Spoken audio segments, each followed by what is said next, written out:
Hello, ladies and gentlemen out there. My name is Kiza Martha. Call me Mama Family, also my business name. I'm here with the continuation of the topic child abuse, and that is sexual abuse for a boy child this time. And my definition of child abuse in the first video still stands. Before I go into the depth of boy-child sexual abuse, let me first talk about the misconception there in the community about sexual abuse of a boy child. The first misconception is that the boy child cannot be sexually abused, and that is wrong. A boy child can also be sexually abused, and they have always been abused, as we have always seen and handled. Two, that a boy child, the sexual abuse of a boy child is not as harmful as of a girl child, and that is a misconception also. It depends on the gravity of the abuse.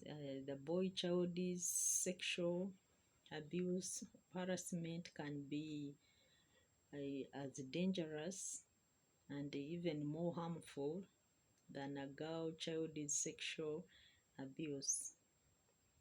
Another one is that boys can be, if they are sexually harassed, they are even lucky because they are being exposed to sexuality as young as possible, and therefore it is exposing them to be men early enough. And that one is a very, very big a big misconception, and it is even regrettable. But out there in the community, you will hear men or even parents or sometimes mothers or becoming proud of their boys who have been sexually harassed, and they are not bothered. They are like, it's all right. They're even being made men early enough. Another one is that men, if they are boys, if they are sexually abused and they attain an erection, that they enjoyed it, and since they enjoyed it, there is no problem.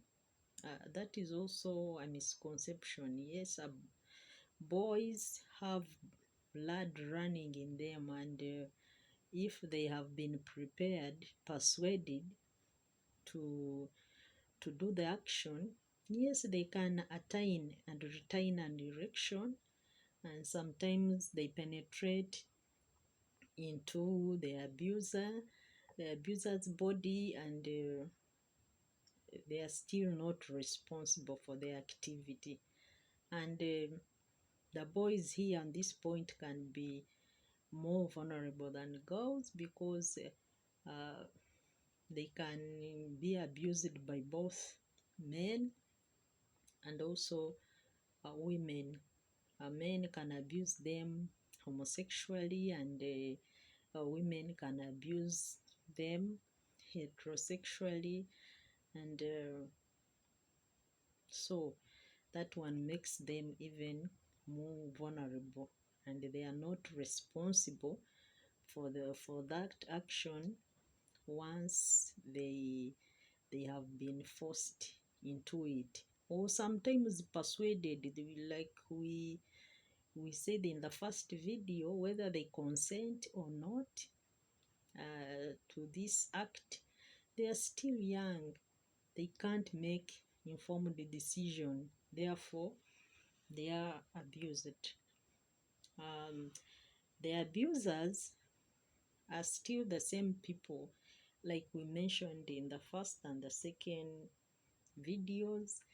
They can be the same neighbors, sometimes brothers and sisters, cousins, friends of the family, might be uh, the maids around in the family, um, all those people around the boy child, and still it is important to note that they are also prepared by their perpetrators. It can happen that 90%, also 93% of these abusers are well known by the victims. In all sexual harassment issues, what we need to remember is, in most cases, it's not a one act off. The perpetrators keep on preparing their victim, and the incentives given are always the same things: sweets, hugs, um, pieces of food, small incentives, and they end up being victims. And there are also short-term and long-term effects of child abuse. Sexually, once a boy is sexually abused, can have also short-term and long-term effects, and let these ones move together with the indicators, or to see whether the boy has been sexually harassed. What are the indicators? And the indicators can also be short-term effects. One is the child will start getting regular nightmares. When a child who did not have such problems, we realize that the child is continuously getting up and narrating, so sometimes shouting, fearing where they sleep. And when you ask them, they have a terrible nightmare. Uh, that one is one of the indicators too. They have difficulty in sleeping, and you can call it insomnia. They fail to sleep. A child spends the whole night without sleeping. The brain is running, the experience they went through, they are going through, depending on how often the abuser is doing the activity with the child. And another indicator is that the child can all of a sudden start bedwetting, and a child who had stopped long ago, around the age of 12, 13, depending on the age at which they are abusing, the child starts bedwetting and continuously doing it, and we can't know what is happening. Sometimes it could be an indicator that the child is being sexually harassed or abused. Another one, and a common one at that, is that the child will start avoiding the abuser. In homes, if it's a maid, or this child starts isolating from the abuser, and the parents at this point should pay him a lot of attention about this. Not like, why are you running away? Why? Because the abuser will not disclose what is happening, but the child knows what is happening, and maybe is failing to disclose because of the fear that they may be killed because of the threats around them, because of, there's a lot. Or maybe they have been promised to be given daily incentives, that they are in confusion. They don't know what to do, but they are isolating themselves from the abuser. All those ones are even long, short term effects, but at the same time, they are indicators that the child may be sexually abused. And this aggression, a child who has been friendly, talking well, all of a sudden starts being so aggressive, and fail to explain, like, and if the child is an adolescent, is mistaken for adolescence problems, yet may it be that the child is sexually abused. Another one is the change in language. The child is language. You listen, the child who has been brought up very well starts being so obscene, using obscene language.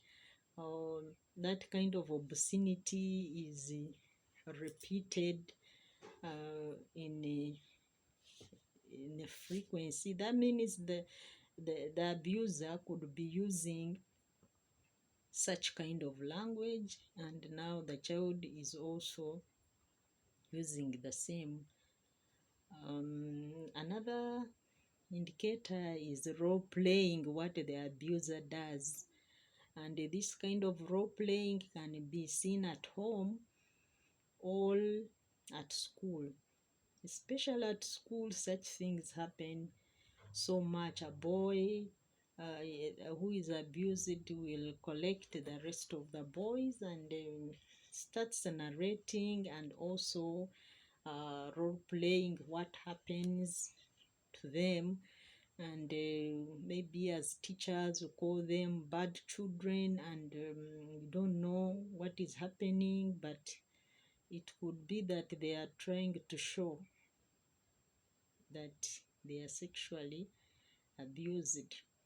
And they can have STDs, the child genitals, if they are checked, there is an STD, and the parents don't know how it came about.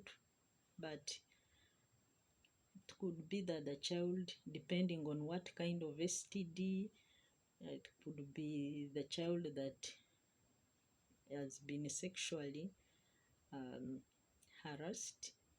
And in this kind of sexual harassment, and when we talk of STDs and STIs, HIV, AIDS is part of them. There are parents who are negative, and their children are positive. The children have been sexually abused, and they acquired the disease. And to the boy child, it is worse than a girl child, because a girl child may shout faster than a boy child, or because the tear may not be there. And the other time we talked of fistula may not be there, and the child has been sexually continuously abused. And by the time the parents realize, it is too late. The child has gotten HIV already. That's why I continue to say, educate the children. Another thing is that the child can start also, like we saw in the girl child sexual harassment, grades of a child in performance start lowering. It's because the child is thinking about all that experience they go through. They may be fearing the teachers at school. The boy child is associating the activity they had with the abuser to this teacher. Maybe a boy, a male teacher or a female teacher, depending on the abuser. They are also looking at this person as a bad figure who can also sexually harass them because of fear, because of shame, because of shyness. The grades start lowering. I will continue to say that at this level, teachers find out why the child who once performed very well is getting low grades. Other than scolding them, beating them, I'll continue to say every child wants to perform well. Find out what is happening other than beating children. Beating children is something very old-fashioned. Beating children for poor performance is completely old-fashioned. There are always issues. There are always reasons why a child is performing.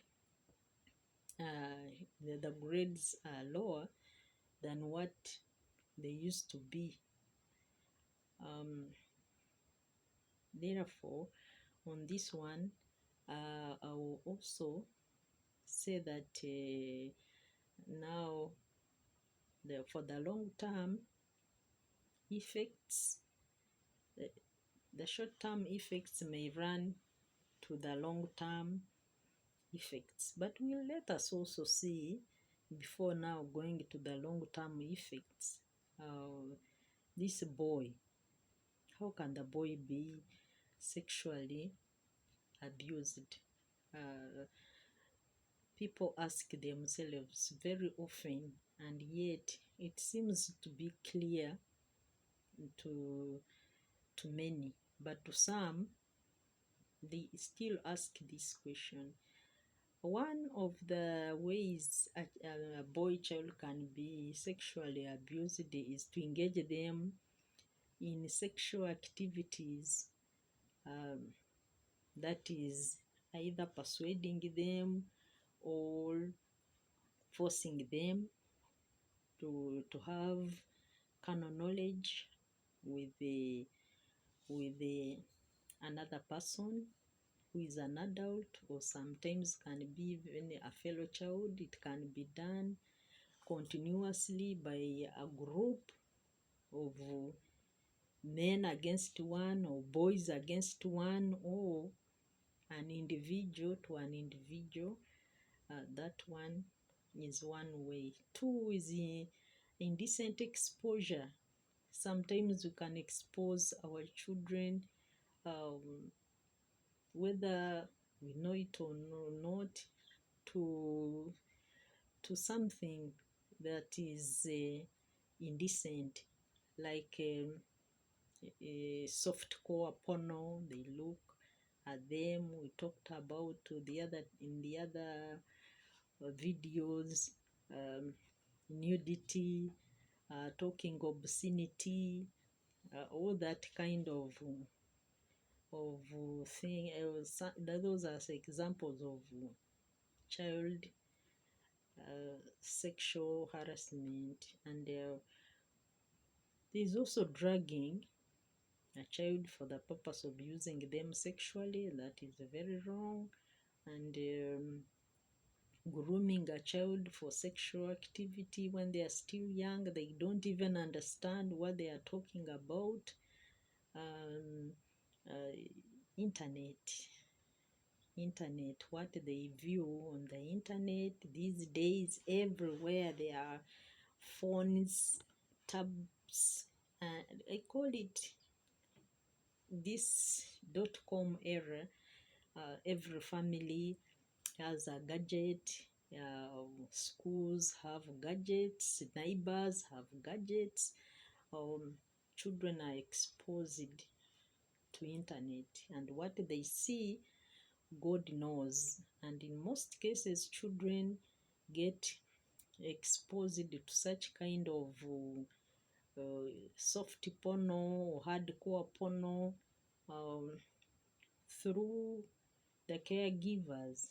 Mother's gone to work, father's gone to work.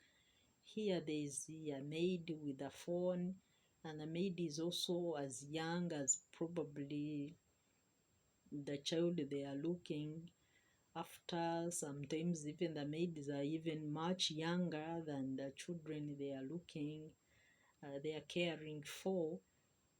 And they end up, sometimes they grab their phone, or they they just agree and share and look at everything that you cannot imagine, and sometimes TVs. So what we are saying here is that let us supervise, talk to the children, or talk about what they should see and what they should not see. If possible, let there be an adult figure to see what is happening. This kind of having house girls who are children, apart from abusing them also because they are young, that is child labor, but they are also, they don't know what to do. They don't have the right care for these children because they are both children. So nobody is there to guide the other. uh, Internet, please, parents, in your parenting skills, see what, supervise what children watch, because when they see hard porno, our boy child is going to get badly spoiled. Let us talk about the hard porno also. It's called hardcore porno. This is hardcore porno, may start slowly as a soft core porno. And what we need to know, ladies and gentlemen, is that a boy child is slightly different from a girl child. Yet, we women are more sexual aroused by touch. A boy child or men are more sexually aroused by even sight. What they see arouse them more than women. So you realize that when they look at this pornographic material here, they start getting excited. They feel like they should see it more and more. And once they find that what they have seen is no longer exciting them enough, they will look for more and more and more. And they have a way to look for it. They have the tablets at home, they have the laptops, they have the phones, they and this one brings in more of social behavior, like beginning to lie, especially when they are adolescents, beginning to hide and do their thing that they want, beginning to steal money so that they can get the money for MBs to put on the phones and watch what they want to watch. Until that level, they start watching something that is very, very difficult, like hard porno of the abusers using and killing. They watch it, they feel excited. Like I told you, when what they have seen is no longer uh, good enough, they want to see more and more. And once they can see no more, they have seen it all, they have seen all the dirty, they say, now what next? And at that level, they might even have gotten addicted, because pornography gets them into addiction. They can't eat, they can't drink, they can't do anything unless they have seen pornography. So at addiction stage, they start doing what they see. Parents may know or may not know, but in most cases, as adults now, we have entered into uh, uh, at this level. It is a long-term effect. As men, as they grow with their thing, with addiction, as men, they become serial killers. The way they become serial killers is that they will abuse, they will also sexually abuse their their victim, because of fear of being reprimanded. uh, they kill the person, or sometimes the person, the victim is known to them, and they feel like they should not be exposed. They kill them. Those are some of the men you might find, some at awkward hours in awkward corners. They are sitting, they are waiting, and they might be people who behave very well, and the parents cannot imagine that such a thing can happen, but it happens. You find that um, we have heard stories of serial killers that have, by the time they are known to have killed, they have killed about 10 victims. Some of those people whom you find that, whether a child or a woman, they have been dumped dead and raped and abandoned there. Sometimes such acts are done by serial killers, because is a very big number of people. uh, courts of law and psychologists have registered a very big number of serial killers who are even either also using drugs. By the way, they use drugs so that they get more confident to abuse. After abusing, they are happy, they have satisfied themselves, they kill their victim. That one happens. Time is not enough for me to get it all about pornography, and the relationship between pornography and the serial killing. I think I will need a real time talk about it in another video. But for now, ladies and gentlemen, as I conclude in this video, let us talk to our children. Always, father and mother, talk to your children as early as 3 years. Talk about them. They will pick what they can understand. They know that they can be sexually abused, and that they should not watch pornography, whether softcore or hardcore pornography. Let us not expose our children. The effects are grave. For now, I can end there. Thank you very much for your time. My website is mamafamily.org. Visit there and see more about Kizza Martha. Bye bye. See you again.